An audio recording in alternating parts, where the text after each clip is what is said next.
খেজুরিতে উন্নয়নের নতুন দিগন্ত, বিধায়ক উন্নয়নের তহবিলে সাবমার্সিবল পাম্পের উদ্বোধন। খেজুরি বিধানসভার গড়বাড়ি 1 নম্বর অঞ্চলের পূর্বচক সংসদের 24 নম্বর বুথ চৌরাস্তার মোড়ে আজ এলাকার মানুষের বহুদিনের প্রতীক্ষার অবসান হলো।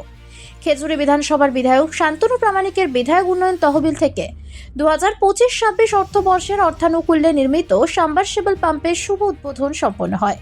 এই গুরুত্বপূর্ণ প্রকল্পের শুভ সূচনা করেন এলাকার জনপ্রিয় বিধায়ক শান্তনু প্রামাণিক স্বয়ং নিজেই। উদ্বোধনী অনুষ্ঠানে স্থানীয় বাসিন্দাদের মধ্যে উৎসাহ ও আনন্দের আবহ চোখে পড়ে।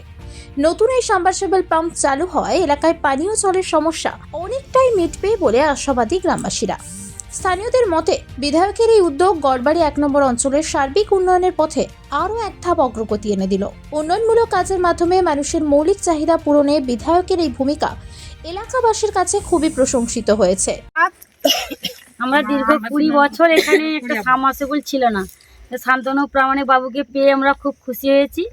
খুব জলটাই এখানে খুবই দরকার ছিল, জল খাবার খুব কষ্ট হয়েছিল, জলের কষ্ট ছিল, তাই একটা কল হয়েছে, খুব খুশি হয়েছি আমরা। ধন্যবাদ জানাচ্ছি।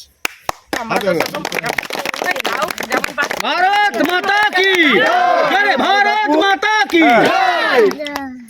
শান্তনু প্রামাণিক জিন্দাবাদ, শান্তনু প্রামাণিক জিন্দাবাদ।